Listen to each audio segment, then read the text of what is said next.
Hey, Sully, how are you this morning? Pretty good, man. You got your Diet Cokes in you? You ready to rock? Ready to go. It's playoff time. That's it, man. It's weekend, semifinal weekend. You better be ready. Exactly. South Jersey finals next weekend, and state finals. South Jersey finals this week coming up, and state finals next weekend. So, coming to the end here of the winter sports season.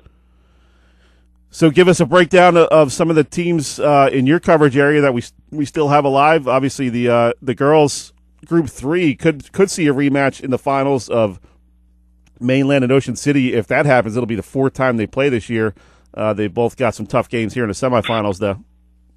Yeah, I think in Group 3, you look at Group 3, Ocean City travels out to Winslow Township. Winslow Township, I think, is 23-2 or 24-2, an excellent team.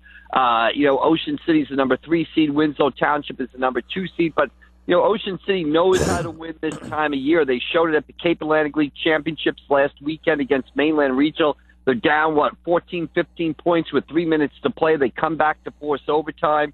They're obviously the defending South Jersey Group 3 champions, went to the state final last year. They have a history of postseason success. They have a style that translates to the playoffs. They're going to try to do today what they've done all season, and that is control the tempo and play good defense. If you do those two things, you have a good chance of winning in March. The Mainland Toms River East game is an interesting game. Mainland is the number 1 seed, undefeated, but Toms River East is a very talented team. I think they have a common opponent in Manchester Township. Both teams, I think Manchester Township beat Toms River East. Mainland beat Manchester by about 8 or 9. But I think today's Toms River East Mainland game, that's a very interesting game and could be a tough test for the Mustangs. Now, Mike, we also have Atlantic City boys taking on Toms River North tonight at 8 p.m. We're going to have that game on the radio here. Tell us more about the Atlantic City team. This is a group of high-flying guys. They like to get out and run, shoot threes, dunk. This is definitely a team that could make a run to a sectional title and maybe beyond if they can play well. I know they've had times this year where they haven't really played it as well as they could. For instance, the Cape Atlantic League Championship, they got a little out of sorts there after taking the lead against Wildwood Catholic. What do you expect to see tonight out of Gene Allen's group? Yeah, this is a typical type of Atlantic City game. Every time they made a run in the state tournament, they seem to go on the road and win big games. So they're going to have to do it again this year, going up to Toms River North. It's a talented Toms River North team. They play in what was known as the Ritaco Center. Now it's the BJW Barnabas Health Arena or whatever it's called. It'll be an interesting game for Atlantic City. Again, it's going to be a question of whether Atlantic City can bring that defensive intensity that they haven't always had this season. I thought they had it last night or last Thursday night. They played Millville. They had it early against Millville.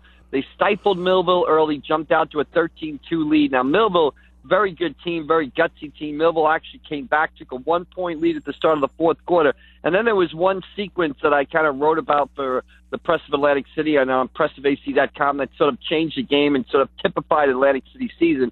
Atlantic City threw a bad pass. Millville stole the ball. They were about to go down for a tying layup that would have tied the game at 37. Flash Morgan comes out of nowhere to block the shot. Atlantic City wings the ball the opposite way, and Ramon Rodriguez throws a lob pass to Ray Bethea Jr. for a dunk. So instead of it being a tie game, 4 seconds later, it's Atlantic City up by 4. That sort of sequence there sort of defines what Atlantic City can do. Atlantic City wants to have as many of those types of sequences as possible, and what the opposition, in this case Toms River North tonight, wants to do is minimize those momentum and lead swings right there. I'll tell you what, Mike, I've been doing this Glory Days now for 5 years, and Flash Morgan might be the most athletic kid I've seen in the last 5 years in any sport. He's not even going to college to play basketball, and he's one of the best basketball players in South Jersey. Shows what kind of athlete he is, going to Maine to play football. But, man, you see this kid on a basketball court, and, we've seen the dunks and the videos and all that stuff, and it's just he's such a fun kid to watch. Well, yeah, and this week I believe the NFL Combine is happening this week, and Flash is one of those kids. If he went after the Combine, he'd be a Combine All-Star. He can jump and run and do everything, and he's really had a tremendous basketball season and a very entertaining basketball season for the fans, from the I think the dunk against Camden Catholic again back at the Seagull Classic. Oh, the windmill, yeah. Yeah, the dunk against Pleasantville in the CAL semifinals, and that block the other night. I mean, there's not, there's maybe a handful of players in the entire state of New Jersey who can do what he did, was track the kid down from behind, block the layup without goaltending it, and start a fast break the other way. That's a play maybe a handful of kids in the entire state of New Jersey can make. And it's not like he's 6'7", 6'8". I mean, he's what, 6'3", maybe? He's about 6'3", 6'4", and it kind of, you wonder, wide receiver, Maine, I think Maine's got a real steal in Flash. I mean, first and goal at the 8-yard line, throw it to the back pylon and let him go jump and catch it. So, I think Mainland has got a real, a real steal in Flash, and it'll be interesting to see, how his career develops up there.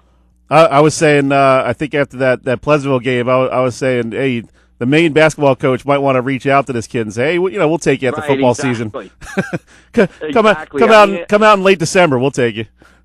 Yeah, and he can even step outside and he has a little bit of a set shot 3-pointer there. So it's not just the leaping ability. He's got other facets of his game. Excellent passer. I think he had 4 assists the other night too. So. And obviously a good defender. So, obviously he's been a big part of Atlantic City's success. And Ray Bethea, man, we always knew this kid was a very good basketball player, but he's really taken a big step forward this year. I think he kind of embraced the idea of being the senior leader, and what a performance he's put on this year. Every game, I mean, in the month of February, he averaged, around 30 points a game, and it looks like he's really just ready to say, hey, jump on my back, fellas, I'll take you to the championship. And I've just been really impressed with the way he's kind of asserted himself as the top player in South Jersey. Yeah, I mean, he has 24 points the other night against Millville, and Atlantic City's in a situation where, for them to win and win the remainder of their games, I mean, they're not going to win the game if Ray Bethea scores 12 points, 14 points. He's going to have to get between 24 and 30 points for them to beat the Toms River Norths, the Shawnee, or the Easterns, and get out of South Jersey. And Ray Bethea's had a great season, and I think Caleb Fields down there at Wildwood Catholic has had much the similar type of season, averaging about 22 points a game and carrying his team to tremendous heights. And Wildwood Catholic with a big game today, 4:00 down there in that tiny gym in North Wildwood, a non-public B semifinal against a very good Trenton Catholic team. And that Wildwood Catholic versus Trenton Catholic game at 4:00 today down in North Wildwood, that might be the best game of the day and one of the best playoff games in the state today.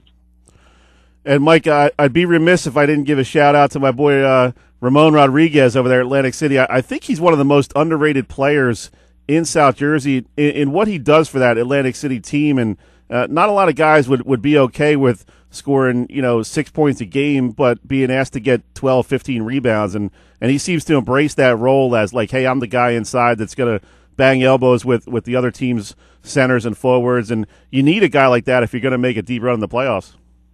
Yeah, and what he also gives Atlantic City is something that is invaluable this time of year, is timely perimeter shooting. In the fourth quarter against Millville the other night, he made 2 key 3-pointers. And when you have a guy who can stick that outside shot at key times in the state tournament, that's a big recipe for success. So timely perimeter shooting is a big part of postseason success. And right now Atlantic City is getting it from Ramon Rodriguez. And if you look at it, I mean, the Ocean City girls, timely perimeter shooting, down 15, bang 4 threes, tie game. You know, Mainland Regional, a big part of their success is the 3-pointers of Claudia Marone off the bench, or Georgia Schoen sticking, 3-pointers at the right spot. Wildwood Catholic, part of their success, Jacob Hopping, Blaine Rossell coming off the bench to sink big 3-pointers. That's a big part of teams that are successful this time of year. You don't have to make 10 3-pointers, but you better make 2, 3, or 4 at the right time to win this time of year. Talk with Mike McGarry from the Press of Atlantic City, one of the best in the business. And Mike, St. Augustine Prep, they survived a game against Paul VI, so they're up against Camden Catholic, I believe. That should be an incredible game on Monday. Yeah, that's going to be a non-public A semifinal and kind of a weird non-public A group. Usually non-public A is kind of filled with super teams. You had Carl Anthony Towns playing for St. Joe Metuchen, and you had the St. Augustine teams of the past couple of years with Saeed Nelson and Justin Mutt. Well, this year it looks like non-public A is pretty balanced, and the teams are good. They're obviously good, but I wouldn't put any of them in that Carl Anthony Towns class. And obviously St. Augustine very good at 21-6, but I think they'd be the first ones to admit that they're not where they were, the past 3 years. Yet they do what is you're supposed to do, the old cliche this time of year, and that's what St. Augustine did yesterday: survive and advance. I think Charles Solomon hits a big free throw with about 4 seconds left. Kevin Foreman makes some hustle plays for them. He had a steal and a three-pointer, at the first half buzzer, which gave St. Augustine some momentum going into the second half. So St. Augustine, 21-6, still alive. They've been to 3 straight South Jersey finals. They've won 2 straight South Jersey championships. They've been to 2 straight state finals, and they're still alive. And then Camden Catholic game, Monday at St. Augustine, that's a toss-up game to me. But I will say this: is St. Augustine, the game is at home, and I think the only game St. Augustine has lost at home in the past 3 or 4 years was to St. Anthony of Jersey City 2 years ago, and that was a very close game. And I think that St. Anthony team went on to win the Tournament of Champions that year. So St. Augustine, I would give them a slight advantage in that game just based on the fact that it's in Richland, a place where St. Augustine it's very hard to beat them there. Mike, I wouldn't bet against a 3-hour practice tomorrow morning at a Paul Rodeo. Run it again. Run it again. Well, run it again. You win 900 games, and I think what always has amazed me about Coach Rodeo, a couple things, is his enthusiasm. I mean, he's 65 years old, and he's got the enthusiasm of a first-year coach, the energy of a first-year coach or a second-year coach. You think you've been coaching for 40 years. Maybe you just go in the gym and shoot around, but no team is going to be more prepared for their playoff game than the Hermits will be Monday night. Great stuff as always, Mike. Up against the break, got to let you go, but we'll check up with you next week. Going to be a great weekend of semifinal action here this weekend, and we'll kind of break it all down next Saturday morning. Thanks, bud. Absolutely, no problem, Sully. Thanks for a few. All right, thanks, Mike. All right. That was Mike McGarry from the Press of Atlantic City.